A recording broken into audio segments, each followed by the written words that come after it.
In a moment, I'll hand over to today's speakers, Rupert and Dan. But firstly, hi everyone, I'm Lauren. I head up marketing at CX Partners and curate sessions like today's. And our aim with these events is to bring together market leaders such as yourselves to discuss customer centricity and how it accelerates growth within organizations. Now, I am always looking to hear from our network and gain loads of insight from you. You should all have my email address from various comms about this webinar. So please get in touch with feedback on today's content and what you'd like to see from us next. So to introduce today's speakers. So we've got Dan Harris leading today's session. He is practice director at CX Partners, and he architected our customer centricity research study, which Dan will touch on a little bit later.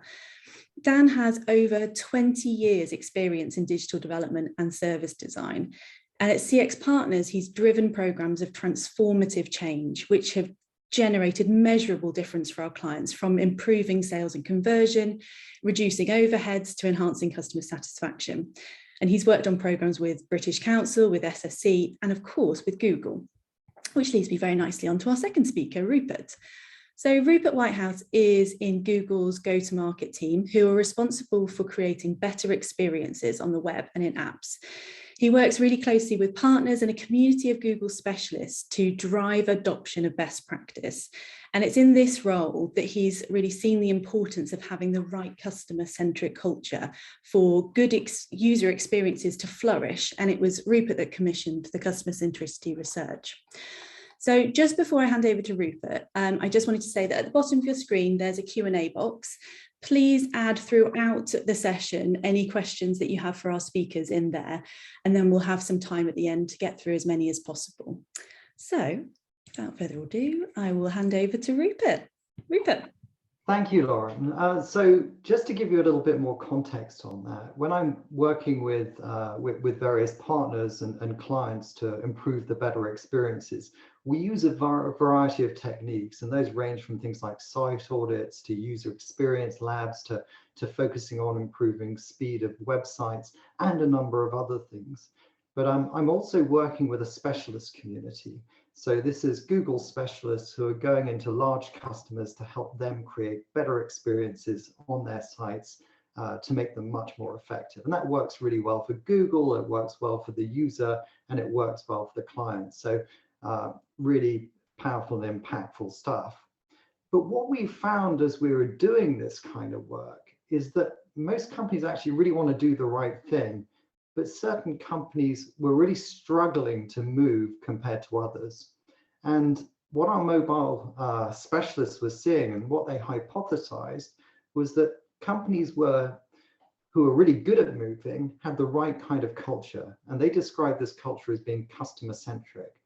And the kind of companies that were slower to move, even though they wanted to move, and the ones that really struggled to invest properly, were the ones that were less customer-centric. And so that was the kind of observation that we were starting on. Google's actually a very data-centric company. It's one thing to have a kind of a hunch that this is the case, but it's much more powerful to come with data. So what we wanted to do is we commissioned the research with CX Partners to answer three key questions for us. What makes a company customer-centric in the first place? Does it matter if you're customer-centric, or is this maybe just a mistaken observation? And how do we actually make customers or encourage companies to get better and become more customer-centric themselves? So that's three elements of the research and the approach that really informed the direction we were taking. And that's really where we were coming and what triggered this research. Now, I don't want to spoil the research that Dan's going to share in a moment, but the results really surpassed our expectations. So originally we were coming at this from a user experience perspective and thinking about this from mobile web and apps and driving the experience there. But actually this is far wider than that. It applies to every channel and every touch point.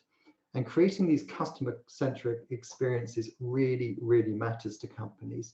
You'll see how it drives revenue, how it drives happier employees, how it drives more agile companies. And these things are critical at the C level as well. So in terms of next steps, I want you to really think about how you check out the research. There's a white paper there that's got loads of brilliant insights in there. Definitely run a self-assessment if you haven't done that already for your own company, and then think about how you build a change program so that you land the change that is recommended for you, both in the white paper and also in the kind of personalized self-assessment and report that you can generate. And hopefully that will take you on a journey to become more customer-centered. And I do see these things as a journey. It's not something you can go, I've got there, I'm customer-centric, done. There's always opportunities to improve and challenge yourself on, and creating a culture where you align around the customer to become more customer-centric. To me, it's almost a it's a kind of a self-organizing principle that allows you to organize and more effectively engage with your customers. So have a think about how these pieces all come together. And with that, I'm going to hand over to Dan to share with you more about the research and guide you on those next steps, so you can hopefully land that kind of impactful change program that will help your company become more customer-centric. Thank you, Rupert. Fabulous context and introduction there that I can build on. So what are we going to go through today? We're going to go through why customer centricity is so important. We're gonna actually go to you and ask about your situation. We've got a poll to do that. Then I'm going to run through the 4 stages of a customer centricity program. We're going to have a moment also then at the end to reflect. We've got another couple of questions to ask you, and then we can throw it open. And in fact, you're probably going to put some questions in the Q&A as we go through, so we can pick out some of those as well at the end. Okay, without further ado, there's quite a lot to get through, so I'll keep going here. So why customer centricity? It has been a topic that's been around for some time at the C-level and below. And now I think we have some credible longitudinal evidence that shows how important customer centricity is for business performance. And there are 3 major factors. We found that those organizations that were highly mature in customer centricity, and when I say highly mature, they scored in the 4 or the 5 on our scale, they achieved an average year-on-year revenue growth of 9 times higher than less mature organizations. We also found much greater levels of staff engagement. Organizations, again, in that same group, highly mature organizations, most of them had employees that were either satisfied or highly satisfied. It was the opposite way around, actually, for less mature organizations. And then finally, we found this fascinating insight, really, that customer-centric organizations are simply faster, the more nimble. Rupert mentioned it, the more agile. And that means they're better at dealing with change. It's something that's, change is going to keep coming at us.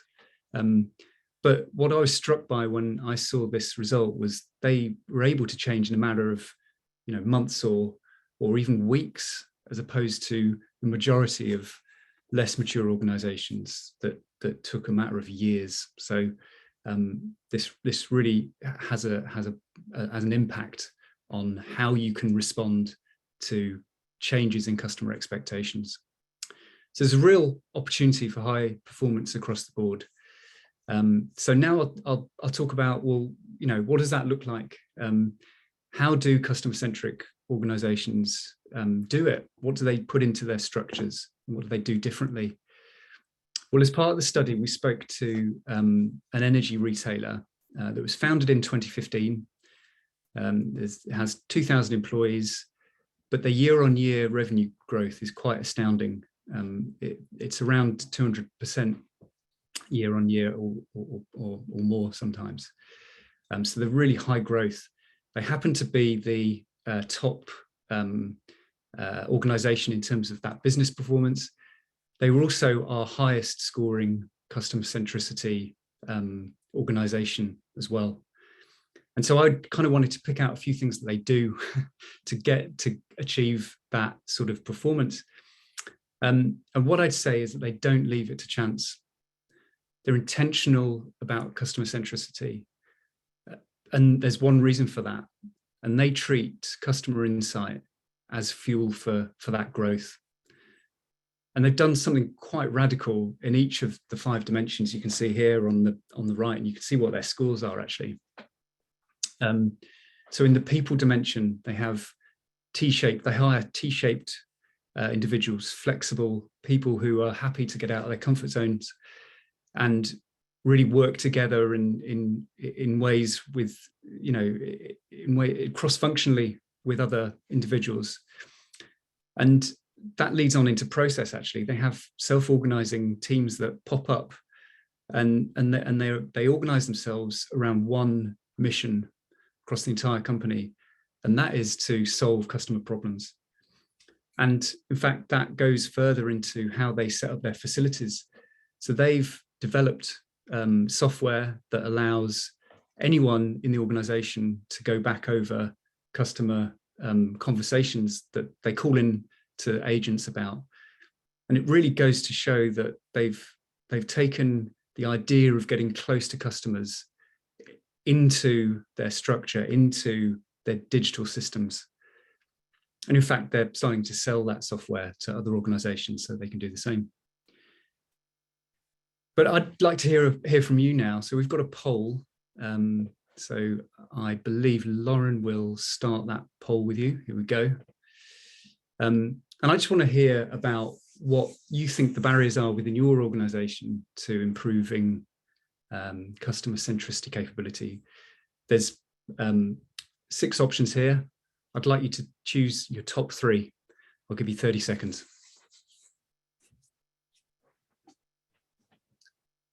Thank you for voting.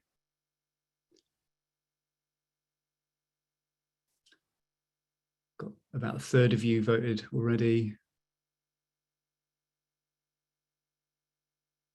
I've actually given you 40 seconds now, so it's generous of me. Okay, perhaps it's time to end the poll, Lauren, and I'll share the results. So as you can see here, the top barrier is leadership buy-in and investment, followed by a lack of people to execute the change. And I can imagine that, and I've seen that before. So what we've done is develop over the course of the last few years, actually, a program for overcoming these barriers, certainly the leadership and the capacity issues, and really putting a program in place to put customer centricity at the heart of growth. So what I want to do now is talk to you about what that looks like. So it's our customer centricity program, but it's important that you know that the program is effective. So I wanted to tell you about a couple of our engagements that have delivered real impact in customer centricity. And these are 2 just very quick, specific examples. With SSE, we've embedded a customer centricity program. We've been working with them for 18 months now, and their teams are developing products that are now consistently reducing the time it takes customers to complete their online tasks by 50%, product by product. So it's an incredible, measurable indicator that customer centricity is part of how they work and how they deliver their products. And what's great about that is it's also reducing their technical debt, so they're becoming more efficient in the back office as well. And we've also helped them with a continuous research program, which means that insights are continuously coming through, and they're starting to use those insights to generate their roadmaps and their business decisions. So it's a really great example of intentional customer centricity and making a real impact. Similarly, for Bristol City Council, we developed a customer-centric operating model for how they move services, a lot of services offline into the online space and making them more efficient. And this program itself contributed to 36 million pounds worth of operational savings. So we're really confident that our method works. And now I want to tell you, how and why it works. So here we are. What's the goal of a customer centricity program? There's three things. There's inspiring a new level of customer centricity in the organization. I think that word inspire is really important here. It's about telling the story actually about it and making it be known that it has impact. There's also establishing a new model that can make it happen. So when I'm talking about a new model, I'm talking about really building it into the structure, building it into the operating model. You could hear from, what we found out from our energy retailer, how they really put it into everything they did. Then thirdly, acknowledging that it will need continuous improvement. I think as Rupert said at the start, this isn't something that's a one and done. It's continuous improvement that we're trying to get to here. And now the principles. So something like this needs to balance momentum with, all the change curves that are going to happen in a program like this. So we think the optimal time frame is around 3 to 6 months. It may need an extra 12 months. Well, it will need an extra 12 months to fully embed. And even then, as we said, it will continuously improve after that, which is where you want to get to. Has to be staff-led. This is really important, and I'll talk about this more in a minute. If you don't engage frontline staff, representatives from around the organization at many different levels, then they will take longer to adopt it. And there's even risk that they won't adopt it at all. And they will have the answers as well. Engaging them, co-designing it with them will make it more effective in the long term. And as well as from the ground up, we need to make sure that we've got top-down sponsorship. So it requires strong leadership support, not just in budget and time.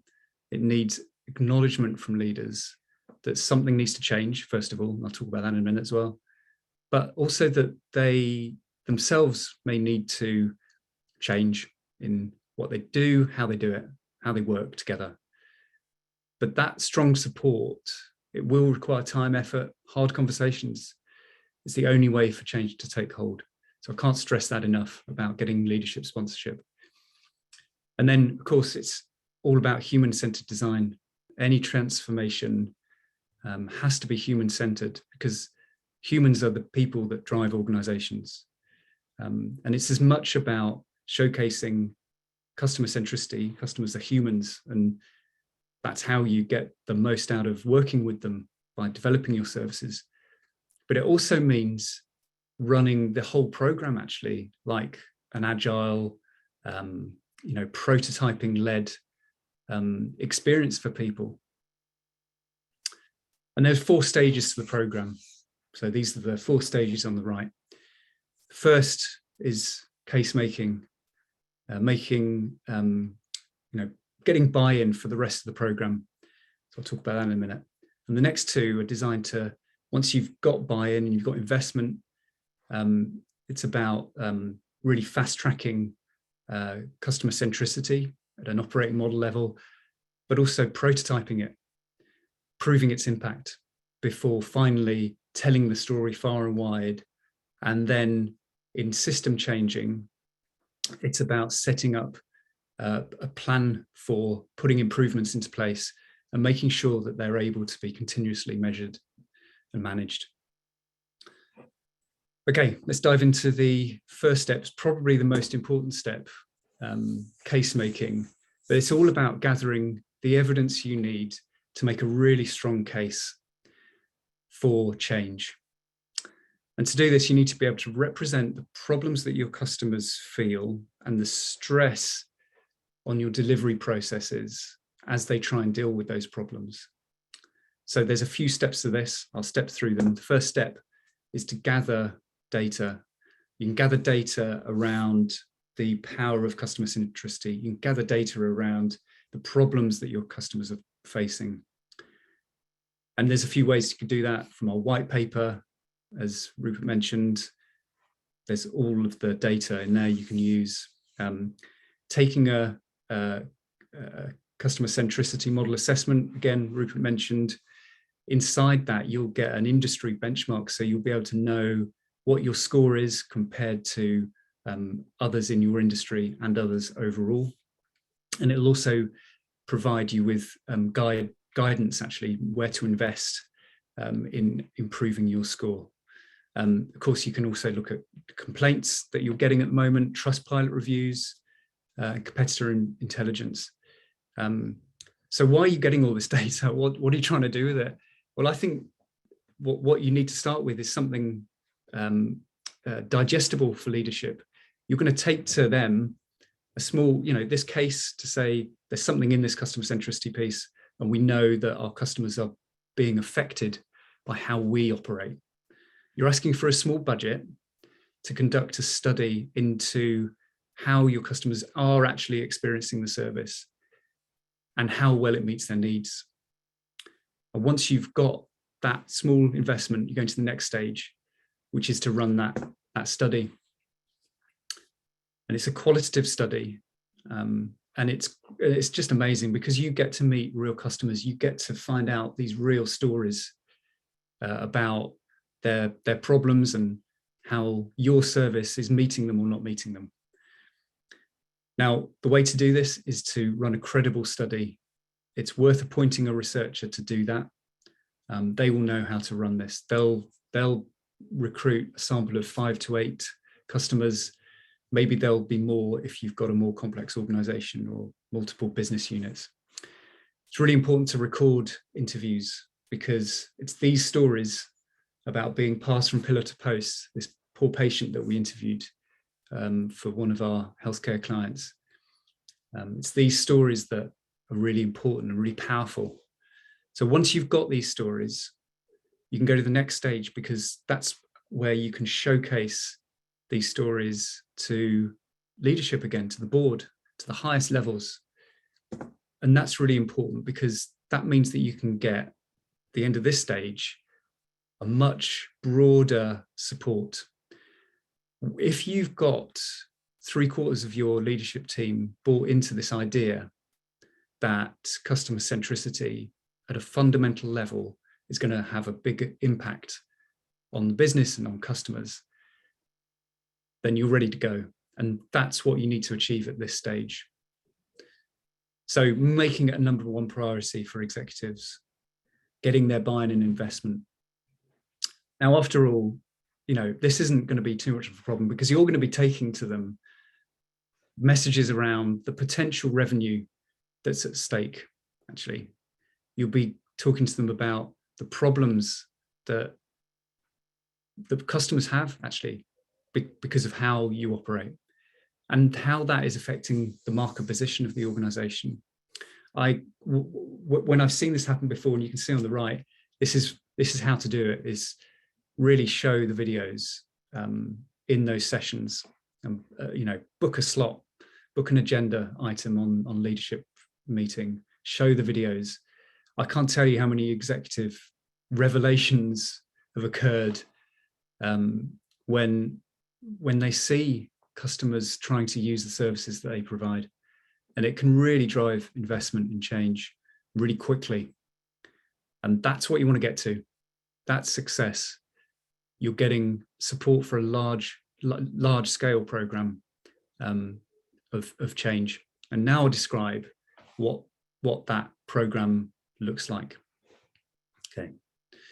So we're now done with making the case. We've got our support from leadership.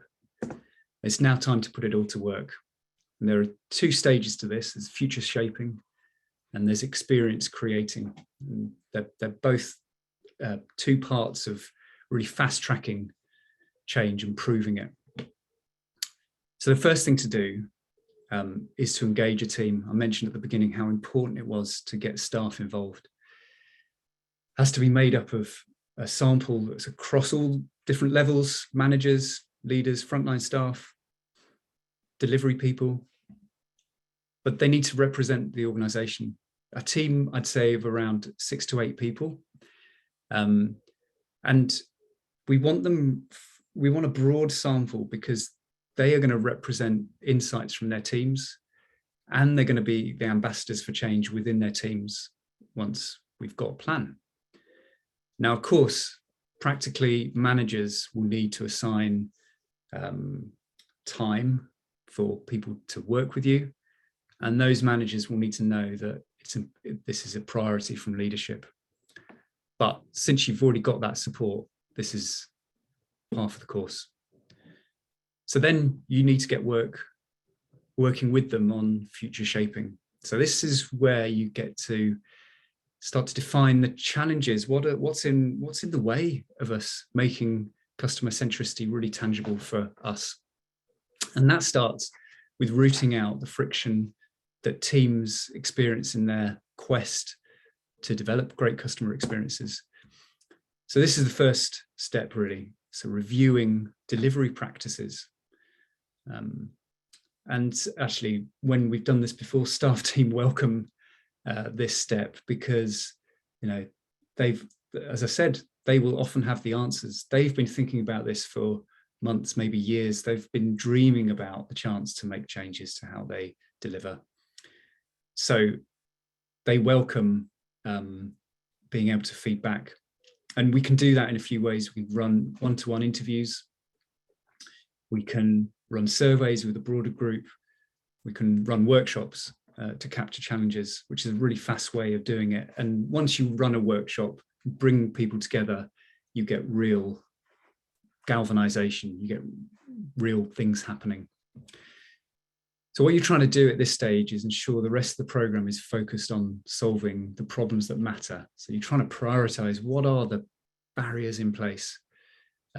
So once you've got that prioritized set of pain points, let's call them, you can move on to the next step, which is to, okay, let's figure out some candidate solutions to solving some of these barriers. And we want to look quite broadly across the 5 dimensions again. And one way of doing that is to run dimension workshops. So you can look at process, you can look at people, governance, facilities, communications. All 5 of those represent the holistic breadth of customer centricity in an organization. And the job really to be done is to figure out, okay, well, what's stopping us? What's wrong with communications at the moment? What's wrong with facilities that are stopping us from being customer centric? It's a great workshop. You can also get a lot of insight, a lot of ideas from the customer centricity model assessment. The report that you get off the back of that has around 20 or 30 recommendations at the back. Use them as a starting point. They're really tangible sort of next steps. So that's just a tip to get the ball rolling. And then finally, a service map. So this is an in-depth way of articulating the to-be customer experience. What do customers want the experience to be? Of course, you will have found that out in the previous stage because you would have interviewed them. You've got those stories that you want to change and you want them to be have a much better experience with you. But a service map also allows you to formulate, well, what's in the background? What do we need to do from an operational point of view to deliver that to-be experience? This is an example on the right. And so you'll have an evidence set of changes, a set of improvements actually at the end of this step that you can then take into the next stage. Next stage is experience creating. So you're taking all of those improvements and you're actually going to put them to work in a pilot project. This allows you to prototype the change that you want to see. This is why we're fast tracking it, but we're learning at the same time. That's why it's a pilot. We can learn if the changes are right. We can get the teams working together using new ways of working in a controlled environment. So how do you do that? So pick a project that's got high opportunity for impact. Maybe it's got low potential risk. Find a project that has that balance. Apply the improvement ideas that you've just considered to running that project. Perhaps it's a discovery alpha beta process that you want to run projects through rapidly through that cycle. And you can try that out here, and you can find out by doing that if that's going to make a difference. First of all, I'd suggest it will always make a difference, but you can find out the impact of that, and that's part of the story. You can also find out what other barriers are in place for rolling in this new way. And you're learning throughout the process, but I'd recommend an extensive retrospective so you can gather those learnings and turn it into a story that you take into the next step. Because, you know, it's one thing doing a pilot, but you can't keep the pilot to yourself. You have to tell the story of the pilot. So it's about socializing that story, taking it around the business so that the entire team can see the impact of a new way of doing things. So the aim here is for those teams, critical mass actually of those teams are considering this as a new way of working. And in fact, very often they'll be looking for, and they'll ask you, well, what are the methods that we need to use? Can we see them? And it's really important actually that you create a document of those new methods, of those improvements, and say that actually they're going to be continuously improved, but they're documented and it's easy to use, easy to see what those changes are. Okay, so let's get to the final stage. And just to back up a little bit here, so where we've got to so far, we've made the case for change, we've taken evidence, data, we've done some customer insight gathering, we've started to understand, okay, well, what are the problems that we've got on the backstage in our operating model that are stopping us from doing this? And we've thought of ideas for overcoming those problems, and we've tried them out in this pilot project, and we've fast-tracked a way of sort of prototyping a new type of organization. But it's just a kickstart to lots of changes that you're going to have across all the 5 dimensions. So this is where we start putting all of those improvements into a plan. So as I've said, you can think about a program as having a start and an end. With this, we're looking at system changing. And of course, that is really about establishing an operating framework for continuously reviewing improvements and making sure that they're always providing value. So what does that look like? It's actually really simple. It's a roadmap. It's to sequence all of the improvements that you want to see into a timeline, into a program plan. But it's more than that, because just getting to that point is going to be the work here. So firstly, you need an accountable program manager to run this. Then you're going to need leadership team buy-in. And I'd suggest to kick this off, you need a 2-hour workshop to tell them the story of the program so far. This is what we found. These are the improvements we want to make. Now we need you to help us put them into sequence and to really advocate for them and drive them. So that's the roadmap creation task to be done in this workshop. And some improvements will deliver infrastructure, they're longer term, some will be quicker wins, and I think you need to maintain a mix of the two. You can see on the right a sort of start of a template for running a roadmap. Now, of course, that's not all. It's about how to operate around the roadmap. So within that workshop, make sure you agree on how to measure improvements, how to deal with changes, how to track progress. And it's worth booking in regular, of course, meetings to keep coming back to this. This has to be a central document that represents the organization putting customer centricity, being intentional about changing to do that. So it has to be valued, and it has to be reviewed regularly. So once you've got that plan, you've got something to go on and start this period of change. Okay, I'm going to start wrapping up now, but I'm going to just quickly go back over what we've been through. So you've heard about the huge opportunity that customer centricity can bring to your business performance, your performance as an organization. You've heard from each other about what's challenging in bringing that change about. And it's, funnily enough, it's about people. It's not having people to do it, and it's not having buy-in from the top. And that's exactly what this program aims to change. You've heard about making that case for change, gathering the data, getting a little small budget to run a bigger study, to really tell the story of how this is affecting customers to your leaders. Once they hear that and they see it and they feel it, they will want to invest in this program.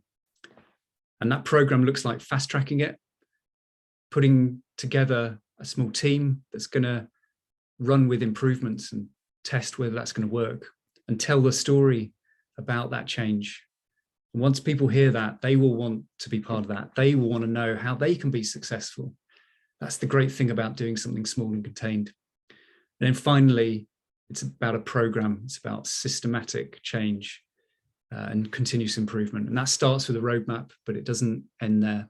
It's about working with leadership to continuously improve. I've run through a lot here. So I'm going to take a breath and hand over to you. And I've got a couple of questions that I'd love you to be generous actually with your feedback with, and I'll just monitor the chat. So what have you heard here that you'd like to put into action in your organization? And what else is in the way, from in your own words, what's in the way of you putting it into place? And I think you can type this into Q&A, I believe. So if you put some of your answers in there, I can read some of them out.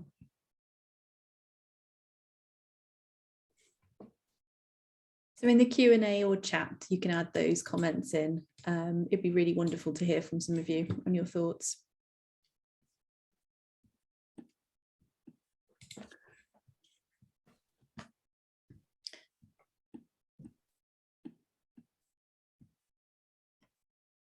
Brilliant.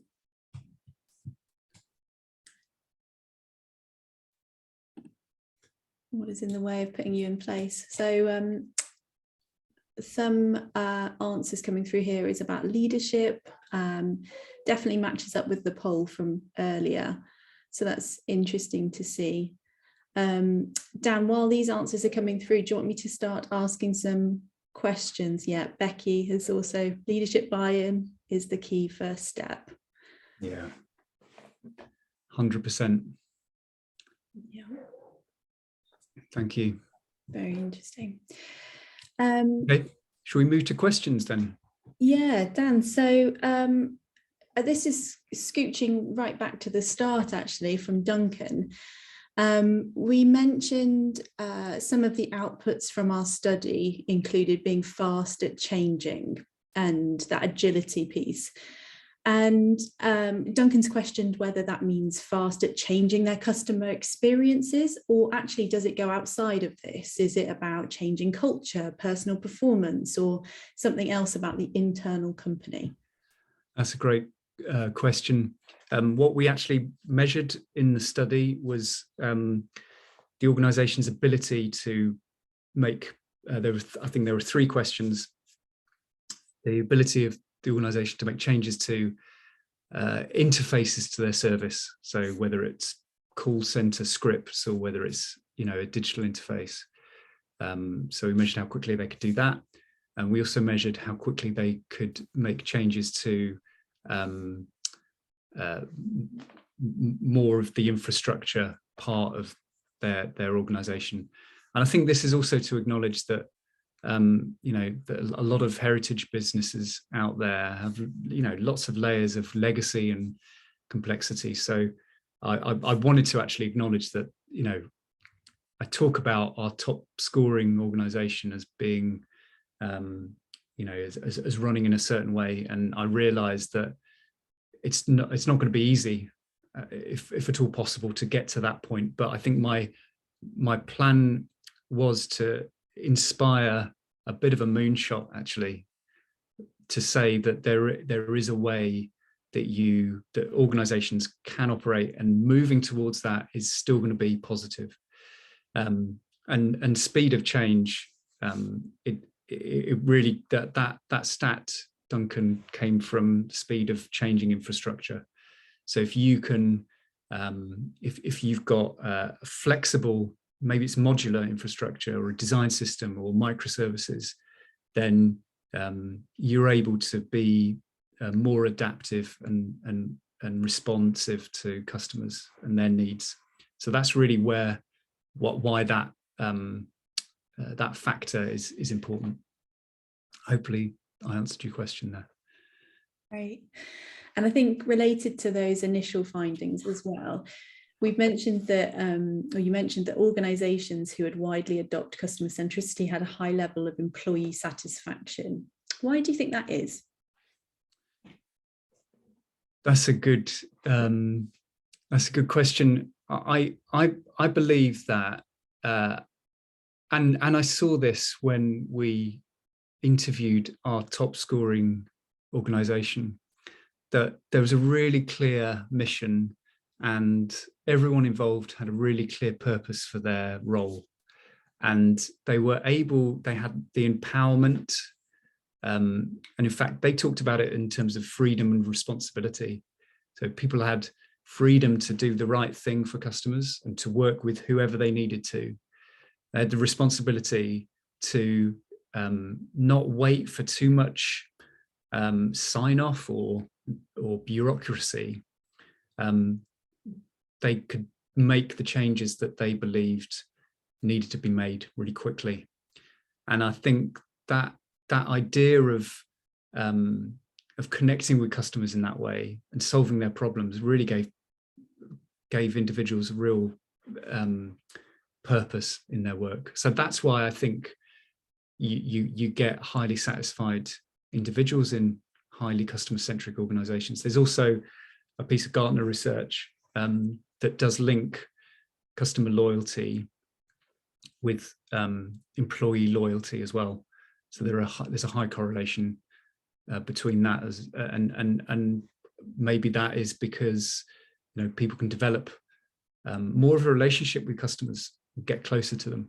So there's a few things in there, but it's a self-propelling flywheel as well, right? If you get highly engaged employees, they're going to do wonders for your customers.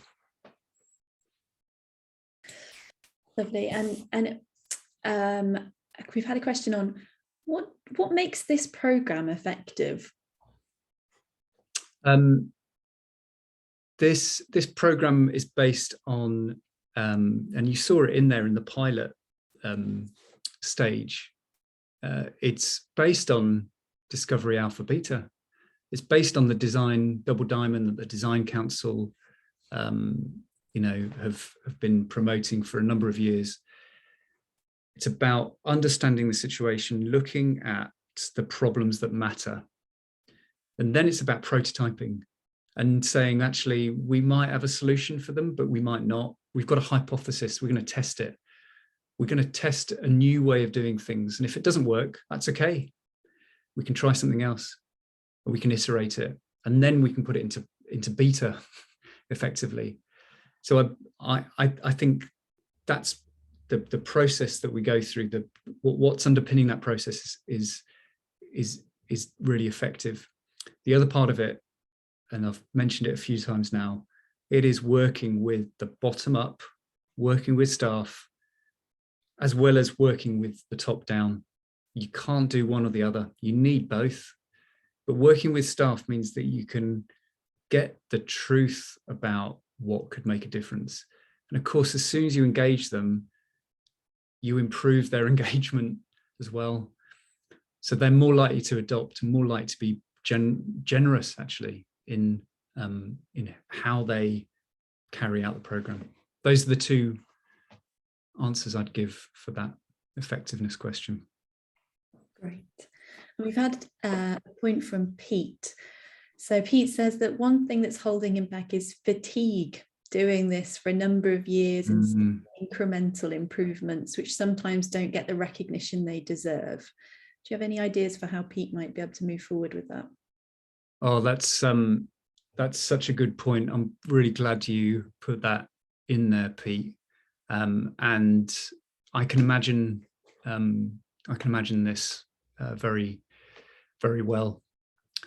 I think what you're describing is what we see a lot, which is, one of the organisations we worked with was, a lot of the staff were fatigued from multiple rounds of transformation, multiple rounds of internal communications, and promises that weren't kept, and engagements with staff that weren't really answered very well, and it becomes quite difficult then to do something that's different.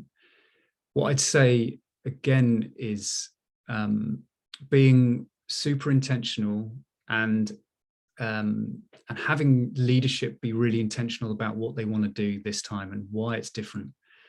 And why it's different can come from you, actually, in telling the story of all of these improvements that you've made, and why you need now a big push for an authentic campaign from leadership down that says, we are going to listen to you now, and we are going to make a difference. And of course, that's really exposing for leadership. But that is the job, is for you to convince them with this case-making piece to say, we are going to genuinely answer some of this feedback. We are going to make a genuine change. Now, there's something about internal comms here where that needs to be genuine. It needs to be transparent. I think internal comms is often quite mediated. And with a program like this, it needs to be open, radically open and transparent. And like I say, bringing the top down and the bottom up and having them meet each other and work together. This was one of the big parts to one of the programs we put together for one of our healthcare clients. We formulated this 6 to 8 person team that were going to work on the pilot. One of those people was the VP of HR, and she was fundamental, actually, in making that link between staff and leadership. Something that doesn't happen that often, but once you start getting that going, good things can really happen. Hopefully, I've answered some of your question there, partly. So Becky's asked, would this program be any different in a smaller legacy company? And do you have any examples of when we've worked with businesses of 300 staff, 150 million turnover? But I guess really Becky's asking, how does this adapt for different size organizations, and whether they're new or old, how does the program adapt? It's a great question. We have worked recently with a major UK bank across their 3 franchises. They have retail bank, commercial, and wealth business units, franchises. And we worked individually in each of those to improve their ways of working. But we were also really cognizant that we wanted to share best practices across those 3 franchises. And the reason we did each one at a time was because we needed to work with a unit that had some self-autonomy, and it was frankly a smaller team that we could work with in a more agile way. an organization of 300, you know, I think the same program you'd scale to deal with that number of people. I think it's actually a very good number of people. If you're taking a sample out of the organization across departments, you'd get a team of 5 to 6 to start running this program. We've done the same actually with our healthcare client. Of course, they were a large group of hospitals, but their central team was, I think, only around 400 in terms of marketing and sales and operations. And this, we ran exactly this program with them. And this was the example actually of the VP of HR was part of that small team. So actually, I think it's a very good number to work with. Any more, if it's a 2,000, 20,000 size organization, you really have to figure out, okay, which part of that organization are we going to work with first? And again, it's like anything, you pilot a new operating model in one department and you just need to tell the story to the others. And if you make it transparent and open, those other teams will want to know how they can put success in place. So they'll want to hear about what you've done over there. So that's how I think it scales between different levels, different sizes of organizations. Hopefully I answered your question there, Becky. Brilliant. Frederick has asked, would you recommend a training program for employees? He's given the example of UX methods, for example, but do you think there is anything across your suite of employees that you think it would benefit from training in? Oh, that's a great question. Thanks, Fred. Yeah, I think, as I've said at the beginning, human-centered design is absolutely what we are embedding into the organization. And of course, there's all of the methods that underpin human-centered design, whether it's UX or it's user research. Where we've done this before actually is with a number of Google's customers. Actually, we've run training programs with them, and they come in the format of a 2-day workshop, and we get delivery people, whether they're project managers or engineers, or other operational people from across each customer's business. We bring them in together with other brands, which is great in itself because they get to learn from each other. And we teach a course in user research, how to conduct user testing. And what's great about that is that it's a really tangible skill that enables people to just get close to customers and hear the truth from them. So when I talked before about the study that you need to run to get customer stories back, those customer stories need to be really deep, truthful. They need to come from somewhere that's really genuine. But to get that those stories and to extract those stories, you need to run the interviews in the right way. So that's why we run this training, because it's really important actually for the credibility of the research and just to gather the different insights that are going to differentiate. The way you're going to do that is to run the interviews in a robust way, and that's what we teach. So I think that's a great point, Frederick, to run training for employees. Great, and I think just a sort of final question or comment. Duncan and Paul have both commented, and agreed with you about the use of video to really get that leadership buy-in and how powerful it can really be. But I'm scanning through the comments of in response to your question, Dan, on what do you think that blocker still is, and it is for the most part leadership. So do you have any sort of final comments on, as well as the videos and showing leadership, that what else can people do?